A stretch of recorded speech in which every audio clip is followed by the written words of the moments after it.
खुलुमबाय गोजोन फुंबिलि बयनिसिमबो नोंथांमोनखौ आंनि चेनेलाव गासैखौबो बरायनाय बावहरग्रोनाय थाबाय। आसा खालामो नोंथांमोना खौरांखौ नायनानै मोजां मोनगोन।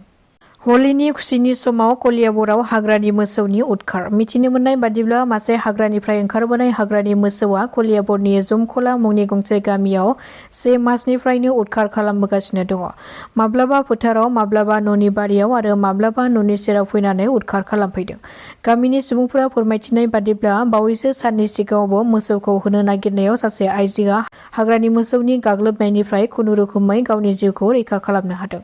हाग्रानि मोसौनि उदखारनि थाखायनो गामिनि सुबुंफोरा दायो जिंगायाव गोग्लैनो गोनां जादों आरो हाग्रानि मोसौआ फारसे आथिङाव जोखोम जानाय, जेराव गामिनि सुबुंफोरा होना हरनो नागिरब्लाबो रागाजों उल्थायै होसोफिनो। जाथायखौ लानानै हाग्रा बिफाननो खौरां हरसेयावबो बेनि फारसे जेबो राहा लानायखौ नुनो मोननाय जायाखै होननानै फोरमायथिदों। बे जाथायखौ लानानै हाग्रा बिफानखौ थाबैनो हाग्रानि मोसौखौ हमनानै लांफैनो थाखाय खावलायहरदों गामिनि सुबुंफोरा। दुलाराय बर' फरायसा आफादनि 57थि बोसोरसालिया जथुम्माया दिनै जोबथा सान। दिनैनि बे जोबथा सानाव मिरुनि नखर मन्त्रि अमित शाह बिथाङा बाहागो लागोन। गलाघाटनि देरगावआव गोदानै लुफुंजानाय लाचित बरफुकन पुलिस एकाडेमिखौ बेखेवनानै होनायनि उनाव दिनै फिन एबसुनि हाबाफारियाव बाहागो लागोन मिरुनि नखर मन्त्रि अमित शाहआ। फैबाय थानाय बिटिसि बिसायख'थियाव बिपिएफनि बिजाथि जानानै गसंनो थियारि बारग' बिडिअ कुमुद नार्जारिया। बिथाङा फोरमायथिनाय बादिब्ला बिटिसि बिसायख'थियाव 9 नं बनरगाव बियाबाव बिपिएफनि बिजाथि महरै गसंनो थियारि आरो बे बिसायख'थियाव बिपिएफ दोलोआनो देरहासार जागोना रोखा होननानै बुंथिदों बिथां कुमुद नार्जारिया। बेजों लोगोसे बिथाङा फोरमायथिबावदों दि बे बाथ्राखौ आं बुङाखै, नाथाय माखासे हेंथा दोलोनि दैदेनगिरिफोरानो बे बाथ्राखौ आंनो फोरमायदों। 30 बोसोर रायजो राजाफोरनि खामानि मावनानै गोबां मिथिगौ आंबो, बेनिखायनो देग्लायनि बिटिसि बिसायख'थियाव आंबो बनरगाव बियाबनिफ्राय टिकेट लानानै बिपिएफनि बिजाथि महरै गसंनो थियारि। मानोना बिपिएफ राजखान्थि हान्जायानो फिन गोदान सोरखार दागोन आरो बेखायनो आंबो रायजो राजाफोरनि थाखाय खामानि मावगोन होननानै फोरमायथिदों कुमुद नार्जारि बिथाङा।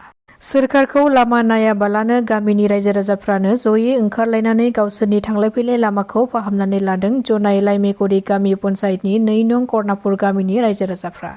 धेमाजि जिल्ला जनाय लाइमेकरि गामि पन्चायतनि कर्नापुर गामिसिम कानाय तिनिआलिनिफ्राय थांग्रा लामाया जोबोद गाज्रि थासारियाव दङ, जेराव थांलाय फैलाय हान्था-मेला खालामनायनि थाखाय गोबां जेंनाजों भुगिनो गोनां जायो गामिनि रायजो राजाफ्रा। बेखायनो सोरखारखौ लामा नायालासिनो गाव गावनो नखर नखर ओंखारनानै 2 किल'मिटारसिम गाज्रि लामाखौ खोनानै लादों।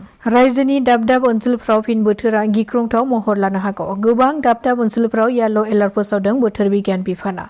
बे फोसावजानाय जिल्लाफ्रानो जादों मरिगाव, लखिमपुर, धेमाजि, डिब्रुगड़, तिनिसुकिया, चराइदेव, माजुलि, शिबसागर, जरहाट, गलाघाट, कार्बि आंलं, डिमा हासाव, काछार आरो श्रीभूमिजों लोगोसे हाइलाकान्दि। बेफोर जिल्लाफ्राव दिनै येल' एलार्ट फोसावदों बोथोर बिगियान बिफाना। बेजों लोगोसेनो माजुलि, जरहाट, शिबसागर जिल्लायाव दिनै घन्टायाव 30 किल'मिटारनिफ्राय 40 किल'मिटारसिमहालागै बार फैनायनि सांग्रांथि फोसावदों बोथोर बिगियान बिफाना। हलि फोरबोनि रंजानाय खाबुखौ लानानै खायसे दुथां सुबुंफोरा सिखाव खावनाय जाथाय सोमजिहोदों। बेबादिनो कक्राझार जिल्ला परबतजरा दुलिगाव बाजाराव मैया सैतेन ब्रह्मनि गंसे कम्पिउटार गलायाव फैसा दोनग्रा बाक्सुखौ एरख'नानै रांखौ लानानै थांदों। गलादारा फोरमायथिनाय बादिब्ला गलाखौ 6:30 रिंगासो समाव बन्द' खालामनानै न'आव थांदोंमोन आरो बे न'आव थांनाय खाबुखौ लानानैनो गलानि खोरखिखौ सिफायनानै फैसा दोननाय बाक्सुखौ एरख'नानै लांदों। गलानि मुवा बेसादफोरखौ जेबो खालामाखै, खालि रांल' लानानै थांदों होननानै फोरमायथिदों। बे सिखाव खावनाय जाथायजों सोमोन्दो थानाय सुबुंफोरखौ जायगानिनो जानो हागौ होननानै सन्देह खालामदों गलादारा। थारैनो बिटिसि बिसायख'थियाव बिजेपि दोलोआ 40 समस्तियावबो हारसिङै बिजाथि होगोन नामा?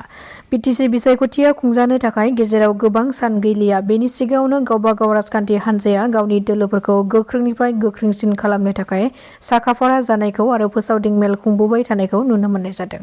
बेबादिनो बिजेपि दोलोआबो फिन आरोबाव बिटिसि बिसायख'थियाव बिजेपि दोलोआ हारसिङै बिसायख'थि गेलेगोन होननानै फोसावबावदों।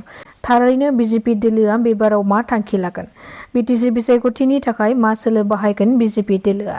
बे थारैनो साननो गोनां जानानै फैदों। बिजेपिनि एमपि दिलीप शइकियाया फोरमायथिनाय बादिब्ला बिजेपि दोलोआ बिटिसिनि 40 समस्तियावबो बिसायख'थि गेलेगोन, नाथाय गिबि मन्त्रि ड हिमन्त बिश्व शर्माया फोसावनाय बादिब्ला प्रमद बर' आरो हाग्रामा महिलारिनि समस्तियाव बिजेपि दोलोआ सासेबो बिजाथि फसंनाय नङा बा होनाय नङा। बेनि अनगायैबो बिथाङा फोरमायथि बावदों दि बिजेपि दोलोआ हारसिङैनो बिसायख'थिखौ गेलेगोन, अब्लाबो नाथाय राजखान्थियाव सोलाय सोल' जाबाय थायो। BPF दोलोखौ लानानैबो बिथाङा बुंथिबावदों दि गासैबो राजखान्थि दोलोआ जुदि जयै हाग्रामा महिलारि बिथांखौ लाबोफिननांगौनि थांखिखौ लायोब्ला बिनि सायाव उननि समाव साननाय जागोन होननानैबो बुंथिबावदों MP दिलीप सरकाया।